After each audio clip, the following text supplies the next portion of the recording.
The artist was suspected of being of extraterrestrial origin and was considered a possible descendant of their Theander. Little has been heard about him lately. He's nowhere to be seen, and his old songs have faded into obscurity and are rarely played on the radio. What happened to this idol, and where did he go? Vitas, singer, actor, and songwriter. Izumenko is known for his powerful falsetto, which charmed some and left others gasping in surprise. Opera No. 2 and The Seventh Element are his calling cards. After Vitas' debut on stage, people began imitating him. His music videos were the subject of numerous parodies. His unusual voice, striking and distinctive appearance, facial expressions, and movements fueled numerous rumors. Vitali's family wasn't connected to the arts, but his grandfather, Arkady, recognized his talent and discovered his musical aptitude. He gave his grandson an accordion and showed him how to use it, and the boy quickly became fascinated with the instrument and began playing various melodies. His grandfather insisted that his mother take Vitali to music school. He learned very quickly and could master complex compositions in a few days, while other students needed months. Vitaly Grachev is the artist's real name. He was born on February 19, 1979, in the Latvian city of Daugava plc. When he was little, his family moved to Odessa, where his grandfather lived. Vitaly was very close to his mother, who doted on him, and to his grandfather. Lilia Mikhailovna worked as a fashion designer in a service center and often designed clothes for her son. It's known that Grachev had a difficult relationship with his father, and his mother and grandfather were responsible for his upbringing. Since it was difficult for Lilia Mikhailovna to combine work and raising her son, she quit her job, sacrificing her passion. She couldn't get used to her child staying late at daycare, crying because he was picked up last. The young man also had another passion, drawing, but music always came first. When Vitaly was only 14, he wrote his most famous composition, Opera No. 2. One day, Moscow producer Sergei Pudovkin came to Odessa, noticed the young talent, and offered him a collaboration. As soon as the young man graduated from school, he moved to the Russian capital and became Pudovkin's protege. Grachev was not only interested in music but also studied at the local dance and voice parody theater, where he enjoyed imitating Michael Jackson and other famous people. However, while the boy excelled at music school, many in regular school misunderstood him, so the young man always felt exceptional. From the age of 12, Grachev was truly flamboyant. While his peers wore ordinary clothes, he chose suits with rhinestones and various prints and embellishments. The performer admitted that there were times when people wanted to beat him up, but they didn't dare, as they realized he was different and didn't know what to expect from him. The identity of the new performer continued to be debated, as he appeared in public in suits that covered his neck, leading some to believe he actually had gills there. But most of all, of course, it was the singer's voice that struck everyone. His piercing falsetto left no one indifferent. Listeners were divided. Some admired his voice, while others claimed he wasn't singing in a chest register. The performer decided to perform under a stage name. It is known that Vitas is the Latvian form of his name. His first concerts weren't very successful, but Vitas and Sergei believed their work would definitely find fans. Soon, a music video was filmed for the song Opera No. D, in which Vitaly appeared with gills on his neck. This unusual image sparked many rumors. At the time, rumors circulated that the singer had a connection with space, that he was an alien and a descendant of their Theander. After the release of the album Kiss Long Eternity in 2004, the singer unexpectedly traded his futuristic image for classic attire. It was in the mid-2000s that Vitas disappeared from the Russian show business, as if he had never existed. His name barely registers, and interest in his work gradually begins to wane. It seemed the performer had suffered the same fate as many celebrities of the time, but in reality, Vitas was simply banking on global popularity. It all began in 2006, when Vitas appeared on a Chinese television show.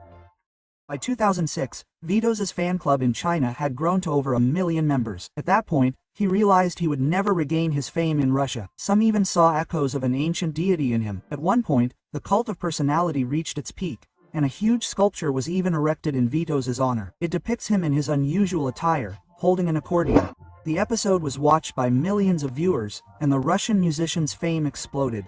Vitas was immediately offered contracts in Beijing and Shanghai, allowing him to perform in public squares across the country. In China, the singer's unusual voice earned him the nicknames the Dolphin Master and the Cosmic Nightingale. The Chinese atmosphere inspired the musician to write the album Made in China, which is remembered for the rousing song Dancing Under the Moon.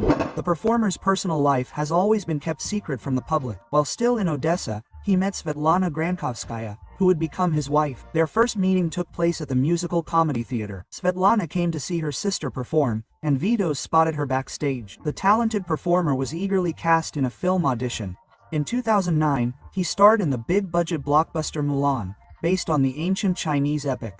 He can also be seen in the historical drama The Founding of a Party. The singer was just about to leave for Moscow, but he knew he couldn't live without his beloved. At the time, she didn't even have a passport, and her parents had hidden her birth certificate, sensing she was planning to run away. The love-struck young man, like Romeo, asked her parents for permission to take her away for one day. From that moment on, they were inseparable and moved to Moscow together. After opera number 2, the lights went out, but I saw that there stood the one I'd probably been searching for my whole life. You know, many don't believe in love at first sight, but I do, the artist admitted. He immediately approached the girl and whispered in her ear, "Darling." And when the light came on, he saw her eyes. At that moment, an energetic connection formed between the young people. Vitas was 19 years old at the time, and Svetlana was only 15.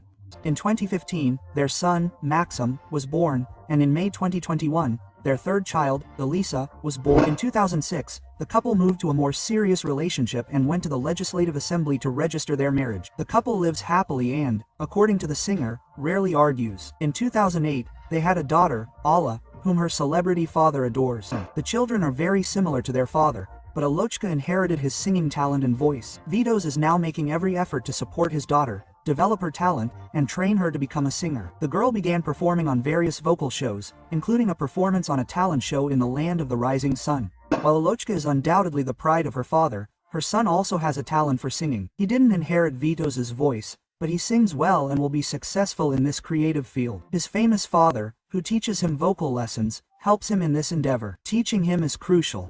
She captivated everyone with her voice, singing the song, Moscow Nights. She starred in several music videos, showcasing her vocal talent. She has many fans who write admiring comments about her on social media. The cultured artist has been the subject of numerous high-profile scandals. Back in 2007, his driver's license was revoked for drunk driving. In 2013, the singer even hit a female cyclist and, according to the victim, attempted to flee the scene. In 2018, another scandal erupted.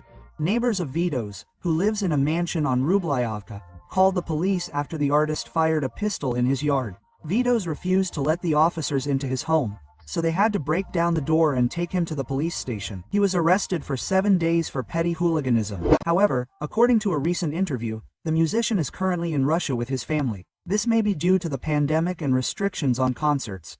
Grachev owns a cottage on Rublyovka, in the upscale neighborhood of Barvika, near Moscow. Having earned enough money to live comfortably, the musician built a mansion in an elite area of Shanghai. The house is located in the mountains and is made entirely of natural materials. The mansion is very spacious and well lit. The decor features abundant natural wood, reflecting its sincere simplicity and homey atmosphere. The house is multi-story, and each floor has numerous large panoramic windows, allowing maximum warmth and light to enter.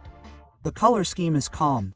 Everything is designed in strict geometric conformity, allowing endless views of the natural beauty outside. Near the house are thermal springs, whose temperatures reach up to 40 degrees Celsius. Upon learning of this, the singer decided to have the water piped directly to the house, allowing him to take special baths that are healing, strengthen the nervous system, and relieve fatigue.